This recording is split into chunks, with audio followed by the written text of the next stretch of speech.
My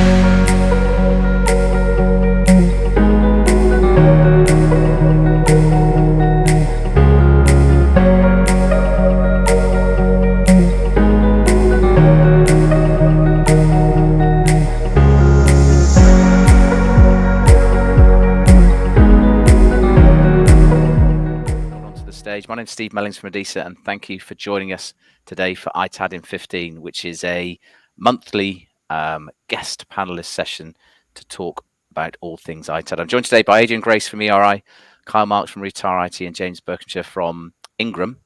And today's subject is ITAD procurement and good and bad practices, titled Caveat Emptor, Let the Buyer Beware. So Adrian, let's start with you. You've been looking at ITAD contracts for many years, decades, some would say. What do you see are the recurring issues with the procurement process when companies are buying ITAD services? Yeah, thanks, Steve. I think the single most repeated instances we see is that the contracts presented by customers are not fit for ITAD services. They're typically forward supply and services, software supply contracts. And we have to start negotiating with them to get them in the right place. Some customers see that as a negative approach, and some see it as a very formative approach. And it just takes up a lot of time. So I don't know about Carl and James. What do you see? I mean, do you see the same things? Yes, and I've come across sort of good and bad over time. Some organisations will give it a lot of thought. They'll do background research before going out to tender. They will put together a contract that is bespoke to the type of services that they're putting out for procurement, but others will just pick sort of the nearest thing that they can find off the shelf, or a very generic general contract. So they may have standard terms that they work to, and it's a very general, non-specific type of contract that doesn't cover the type of requirements that you'd see on something that's more specific to ITAD. Things like indemnification levels and insurances, because they will stack up one way for forward logistics with covering goods in carriage, but in terms of covering exposure to liability against data loss, then it may not even be mentioned, and then it's generally sort of some point down the line, where you may even been down selected at that point, where those sort of conversations come up. And then you might be hit with things like unlimited liability and things that you just can't cover off. What do you think, Carl? Well, I think the contracts are completely outdated. I think most of them don't address the primary issue. I think procurement for ITAD today is like corporate travel procurement was in the 70s. It doesn't even take into consideration all the tools and the technologies that are available today. It is focused on picking a preferred vendor. That's like when I worked at a big company in the 90s. We had an in-house travel agent, and we had a preferred airline, and I couldn't pick the most efficient routes to travel. I think procurement right now, it's focused on the cost, on processing, and on logistics, and it's taking it's not looking at a bigger cost like risk or necessarily ESG, and so I think procurement needs a new vision. I think it needs to be strategic procurement. It should be a perpetual process. I actually think the contracts that come out of RFPs sort of put you in a box and doesn't address the real risks or optimizing ITAD altogether. So I see a different vision.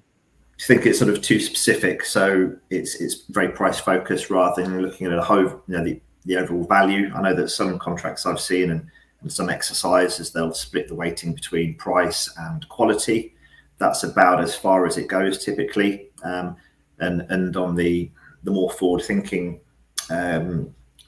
processes, they will give more credence to the quality side rather than just the price. But do you think it's too prescriptive? So give me a price of a widget, and I may not need a widget, I may need something different, but that's the price I'm going to ask for. Sure. And everyone's going to be forced down that route. Well, yeah, I think I'm sorry, Carl, after you, sir. Oh, well, I was going to say 15 years ago, Francis O'Brien at Gardner had a fantastic piece, TCO's last surprise. It was sort of the Bible for ITAD procurement back then. And the surprise was that, the vendor related costs were actually a small part. It was all the internal costs of an organization. I think if she were alive today, she would write TCO's last surprise, 2.0, and she would talk about risk. And if you look at something, it's just not even factored in today.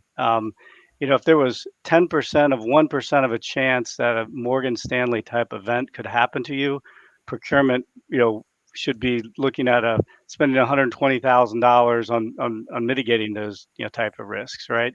And instead they're focused on the cost per pound, or the cost of wiping a drive, and that's trivial compared. All the remarketing in the world doesn't offset a single incident, and so I think procurement needs to evolve and look at all the costs, not just processing, not just logistics. From a logistics perspective, which is by far the biggest controllable costs day to day, project to project, awarding a contract by geography to one vendor is like a monopoly. You're just going to be taken advantage of. You really need to optimize. It's always like flying Delta. When United or American or JetBlue could serve you better at a better cost. And it also, quite frankly, why would I have to pick between ERI and Ingram? I see. Why not work with both of you, right? I mean, it's fantastic organizations, eminently qualified. Fantastic from a sustainability risk perspective. Why limit yourself? Well, I guess that keeps things competitive moving forward as well, and gives you options on different solutions, and takes you away from that very prescriptive, one-dimensional sort of solution that may be put forward. You can get different angles on things, and different companies have undoubtedly got different strengths. So, and you may have one requirement in one geography that fits one company very well, but if you've got a secondary partner, they may be better placed elsewhere. And I think from a procurement perspective, that's probably a sensible approach. Then you're getting best value. What do you think, Adrian? Well, I think Carl's probably right that we could work together with a customer, but the trouble is customers put us into competition rather than cohesively working together. In a VAR environment, which Ingram's is, that you tend to work with other parties to make solutions, certainly on the forward supply, and there's no reason why you can't do that on the backward supply. I mean, we've worked with some of your competitors quite happily, and there's no reason why we couldn't work together on a cohesive arrangement. But I think the way that customers put contracts together, they try and put them into competition all the time, rather than thinking about the full service solution. And and the other thing I think that's occurring is that or disposal of equipment is the forgotten service, and it doesn't get considered until the last minute, and when they suddenly think they've got to get rid of it. It's never considered at the start. And it's got no budget in it, and that's why we get beaten up for increasing services which are costing more. The requirements are higher every year with all the various legislations coming into play, and we get beaten up, rightly so. I know the procurement people are doing the right job, but it's going to break big time soon, and that's the concern I've got. And do you think that's being accelerated by the fact that residual values in equipment are reducing? The risks against doing things sort of non-compliantly or badly are getting higher. With GDPR and the fines and penalties we're all aware of with those. So you've got a greater focus on risk mitigation. You've got less value in residuals in equipment when they come to the end of the life for resale. Procurement are probably still looking at, we paid X for this when it came in, it should have a good value, but the reality is it's now legacy technology that may not have value, or it may only have value when it's supported, and trying to put all that into a mix. where we still get procurement opportunities where the expectation is that it's going to generate value back rather than being a cost of protecting that company's brand and reputation by disposing of assets compliantly. And it could be that they're saying, come on site, destroy the data on site, and you're destroying, a lot of the value in that. So it's getting that balance right between addressing security risks, risk mitigation, maximizing residual value and reuse where possible, because obviously that's good from an ESG perspective, but sometimes things can be too prescriptive, and it's really down to the experts, such as the ITAD organisations, that can come back with solutions rather than sort of, okay, well, we can answer that one yes or no. Giving them free rein to perhaps be a little bit more creative and saying, well, this is how we'd approach it. So give them the problem rather than more of a box ticking exercise. What do you think? Well, I think procurement should increase their role. I think I should look at this like a reverse procurement exercise. Procurement does a fantastic job. It's very mature. If they buy 1,000 laptops and they only receive 999, somebody's paid to notice that one that's missing. They'll get the credit or they'll get the asset, but there's no risk, right? You put that asset into use, 2-3 years later, it comes out. Organizations are struggling to account for 85% of their assets, and then the disposition process kicks in, and they struggle even more. Procurement can play a role in eliminating conflicts of duty. So they sort of take the IT out of ITAD. Every major event that's resulted in significant cost, there was some sort of corrupt actor. And procurement, which kind of is born out of finance, knows very, very well. The CFO knows very, very well, that there needs to be what's called bright lines. There's conflicts of duty. You can't have the fox watch the hen house. And procurement can insert themselves into the process, not just to pick a vendor. Picking a vendor is the easy part. Managing the process is the hard part. So procurement can help manage the process. They can help account for assets. They can provide that independent verification. Do you know what percent of bills coming back from ITAD vendors have inaccuracies? I see them every day. I know it's 17%. Do you think they tend to go in the client's favor? No. Procurement could audit bills. They could audit fair market values. They should be involved at every step of this process. And they typically are involved in the RFP process. They pick it and forget it. And then 3 years later, when they refresh the RFP, they get back involved. And as I said, picking a vendor, a qualified vendor, if I had to pick between ERI and Ingram, toss up, both great organizations. So what does it do? Just comes down to cost. And so procurement is not adding value if they're just simply involved in the RFP process. They should be involved throughout the entire ITAD process on a perpetual basis.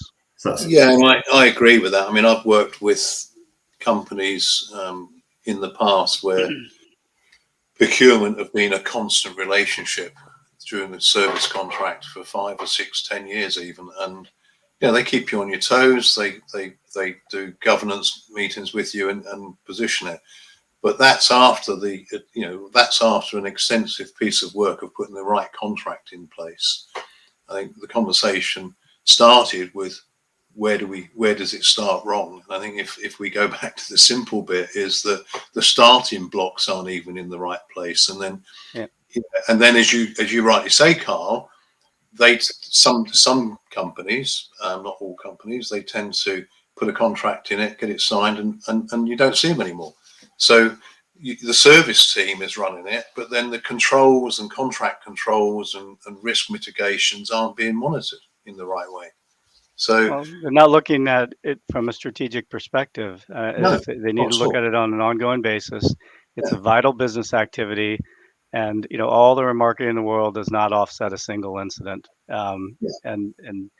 And if you had to prove where every one of your assets were that you've purchased from acquisition through disposition, if you had to go through discovery, I would assert almost every company would fail. And procurement, can have a major impact on it and mitigate the risk. Yeah, can, and I'll give them their due. I think they are challenged in some companies. If I was selling them a £25 million service contract, they'd get legal support very rapidly. If I'm selling, if I'm trying to put together a £100,000, ITAD contract, they're at the bottom of the queue trying to get the legal support, and I think that's one of the challenges they're facing. There is a different, there's not a balance between the amount of spend and the risk. It's probably one of the most disproportionate. Well, it goes back to TCO's last surprise. They're only looking at a fraction of the cost. Yeah, they're not looking at the internal cost. They're not looking at the cost of risk.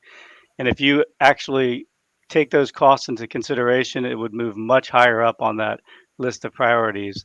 And that's where education. That's why thank you, Steve, for hosting these, because it's all about education. You're on mute. Thank you, gentlemen. I said I'd pop up when we got close to 15. For everybody watching, we're trying to keep these short and snappy. This panel could talk probably for as long again about another 3 hours at least. Another 3 hours. So really wetting your whistle and coming away with some decent sound bites. So thank you very much, chaps. I've written down all the remarketing value doesn't exceed a single incident as your subtitle for today, Carl, which I think is really strong. To summarize, what I heard was really procurement need to up their game. In short, we're seeing steadfast the wrong type of engagements being structured. They're looking for the wrong type of value from businesses, and they're not seeing the opportunity from ITAD, and they have a key role to play in overcoming some of the bad ITAD engagements which organizations are suffering right now. So I'm going to say thank you very much for those listening. This is going to go live once we've done our editing and production and the guests have signed off on their approval for us to use it within the next week. If you register for this, you will automatically get invited to the next guest panel, which is taking place in 2 weeks. It's a slightly shorter one this time because we delayed this one because of Easter. So the next one is taking place in 2 weeks, which is called Swimming in the Channel, which is all about some of the woes that ITAD service providers suffer when dealing with the channel, but also how the channel struggles when dealing with ITAD as well. So gentlemen, thank you very much indeed. It's very much appreciated, and I wish everybody a very good day. Thanks for your time. Thank you very much. Thank you.